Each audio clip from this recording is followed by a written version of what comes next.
Magandang araw mga kaibigan na nakasubaybay dito sa aking YouTube channel, JDTV Straight to the Point. Ang atin namang sasagutin naman ngayon dito, ito namang katanungan na okay lang ba sa ating mga Katoliko na dumalo sa kasal ng isang dating kaanib pero lumipat na sa ibang relihiyon, gaya na lang halimbawa sa Iglesia ni Kristong Tinatag ni Felix Manalo. Siya ay nagkaroon ng kasintahan na kaanib sa iglesyang yon, and then magpapakasal sa iglesyang yon. Ngayon, kung ang kamag-anak nung mapapangasawa is mga Katoliko, okay lang ba dumalo sa kasal na gaganapin doon sa kanilang relihiyon, sa kanilang simbahan? So, magandang katanungan yan at medyo tricky sa isip. Pero sa mga gustong malaman kung ano ang tamang sagot sa ganyang uri ng katanungan, panoorin ninyo ang episode na ito. At sa mga bago pa po sa aking channel, please po don't forget to hit the subscribe button at ang notification bell para maging notified kayo sa bawat video na ilalabas ko sa channel na ito. Napakaganda po ang katanungan, kaya pakinggan nyo pong mabuti para malaman ninyo kung ano ang tamang gawin kung sakaling mangyari sa inyo ang ganitong senaryo. Narito.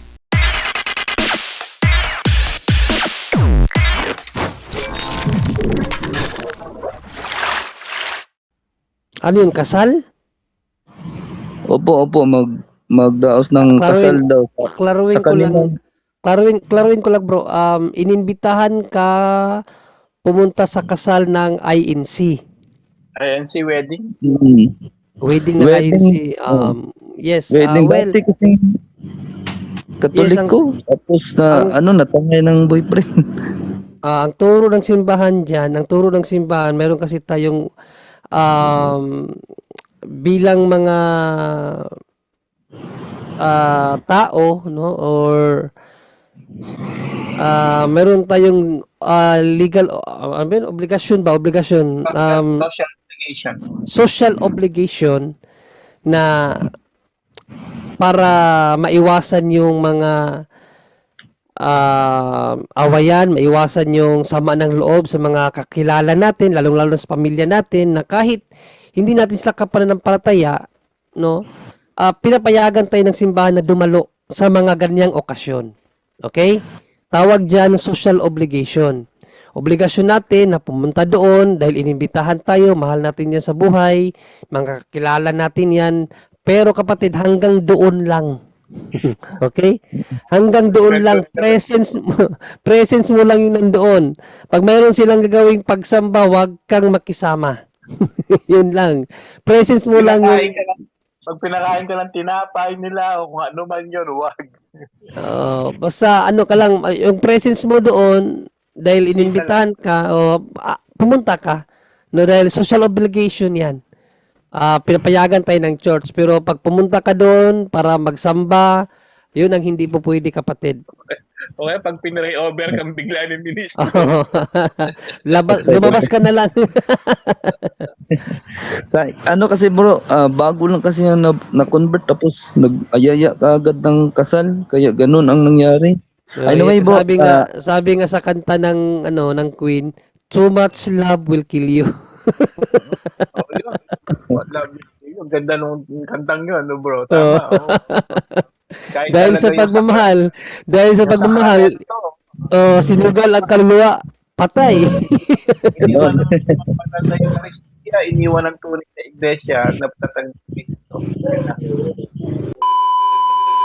So ayun, bati sa sagot ng mga kasamahan natin na okay lang na dumalo tayo sa kanilang kasal, sa celebration nila.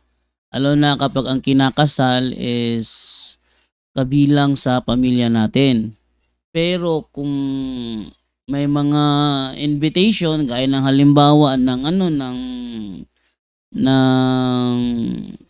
yung pagkikipag, ano tawag na doon? Yung pagpulong, yung Yung barang ano ba, iimbitahin ka para makinig sa mga Bible study nila. Yun. Tapos ikaw naman is kulang ka naman sa kaalaman. Hindi pwede yun. Hindi pwede yun na ganon na ah, kulang ka sa kaalaman, harap ka pa sa kanila. Maliban siguro kung marami kang nalalaman sa aral ng simbahan katoliko at na-desisyon mo sumama sa kanila, pumasok doon sa ilang pamamahayag pa lang tawag pala doon, walang problema yon kung ganun lang. Pero kung sa pagsamba na sasama ka sa pagsamba nila, observation sa kanilang pagsamba, na yung kanilang upuan is dito sa hanin na ito mga lalaki, nung saan naman sa hanin naman na doon mga babae. Tapos yung upuan nila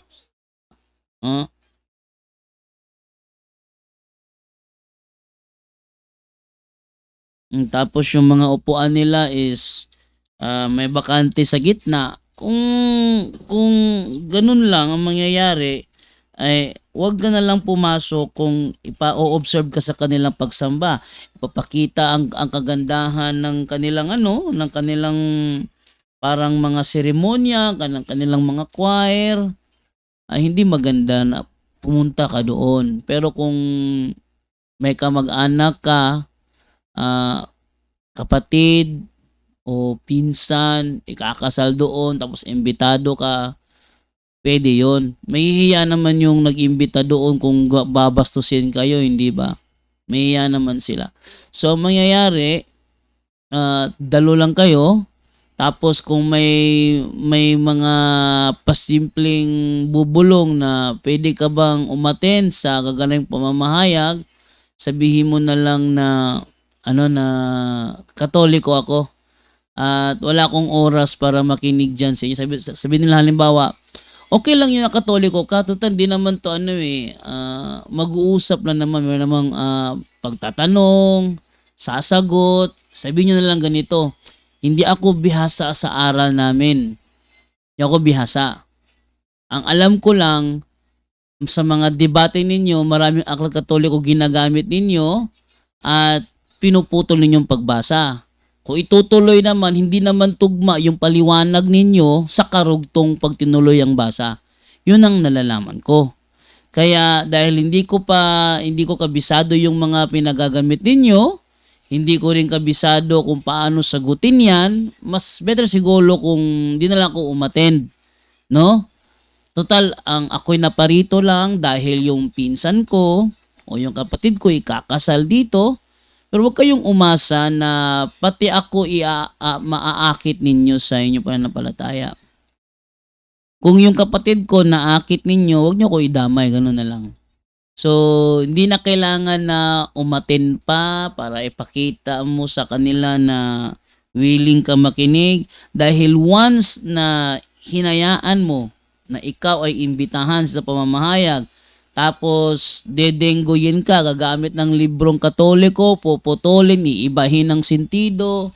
Ngayon na lang halimbawa, doon sa aklat ng aking Birheng Mariang tagapamagitan, gagamitin nila yon. Tapos, yung pahina, umabot ng 73. Kalahin mo, umabot ng 63 yung pahina. Tapos, meron pa silang yung munting katisismo, pagising mo sa umaga, iba ang karugtong, iba ang idudugtong. Gumamit ng aklat ni Atty. Chopelo Tumulak. Inaamin ko na sa simbahan Katoliko, ganito, ganire. Tapos, puputulin. Sabi nga, kayo na bala mo desisyon kung itutuloy mo ang pagbasa. Para malaman ang buong katotohanan, ayaw namang ipabasa. Yung puputulin, iibahin ang paliwanag nila, hindi tugma sa paliwanag ng naturang libro. Kung gano'n na mangyayari ba? Gayon ng ginawa ni Ramel Parva sa debate nila ni Brother Wendell. Ginamit yung libro ni Daniel Lord, no? Sabi doon, it is not altogether fantastic to say. It is not altogether fantastic to say. And ang binanggit ni Ramel Parba, it is together. It is altogether fantastic to say. Ano it is altogether? Sinabi na nga, it is not altogether. Gagawin pa ni Ramel Parba, it is altogether. Oh. Iyan ang mga mga kalokohan na sabihin mo lang, hindi ayoko umaten kasi nasaksiyan ko kung paano nyo putol-putulin ang libro. Pinaliwanag ni Kaburnok, itinuloy ang basa. Yung paliwanag nyo hindi pala tugma. Kumbaga, out of context nyo ang mismong aklat Katoliko. Kaya, much better siguro na yung pag-ating ko dito dahil ito sa pinsan ko, dahil sa siya kinasal, wag na kayong umasa na ako'y sasama pa sa inyong mga pagsamba. Kasi never mangyayari na sasamahan ko kayo sa inyong pagsamba dahil naniniwala naman ako na yung iglesyang kinaaniban ninyo, tinatag lang yan ni Felix Manalo. At hindi ako naniniwalang yan ng iglesia tinatag ni Kristo sapagkat hindi pa nga kayo existed nung pagpasok ng Kristyanismo sa Pilipinas 1521. Dahil hindi ba kayo existing ng panahong yon? Nung itinatag ang Seventh-day Adventist noong 1863, hindi pa kayo naisisilang noon. Hindi pa. Baga nauna pang SDA sa inyo, ano? Ang SDA nasa mga 147 years old kayo, below pa kayo doon. Ang tunay na iglesia almost 2,000 years ago na. Almost 2,000 years old na. Samantalang kayo, hindi pa kayo umaabot ng 500 taon. So, abak-atin ko rito, dahil kasal ng pinsan ko, kasal ng kapatid ko, hanggang doon na lang yun. Okay? Kaya, wag nyo na akong pagpukusan pa. Kung gusto nyo ng diskusyon, pwede naman kayo humarap sa mga CFD at sila na bahala sa inyo. Ganun lang naman yun. Okay, so, again kung meron kayong kamag-anak, pinsan, kapatid, di kinasal sa ibang relihiyon, okay lang na kayo'y dumalo doon. Huwag lang kayong umaten sa mga pagsamba nila. Ganun lang. Huwag nyo hahayaan na bigyan kayo ng pagkakataon na makapag-observe. Wala kasi yan ang first stepping stone para kayo ay maloko ng mga protestanteng tagapagturo. Iba naman ayaw tanggapin sila protestante but in reality they are really protestante. Okay, ito po si Jando Alabado. Dito po sa Straight to the Point, JDTV Straight to the Point. Makinig po kayo palagi. At lahat ng inyong katanungan, nabibigyan kasagutan dito. Apologetic topics, dito lang po yan. Yung mga debate talakayan, mga dialogo, doon po yun sa kabilang channel ko, sa Bro Jando Alabado TV. Paki-subscribe din po yun. Ito naman sa JDTV Straight to the Point. Ito naman yung mga apologetic portion. Ito po si Jando Alabado. Nasasabi po sa inyo, maraming salamat po and bye-bye.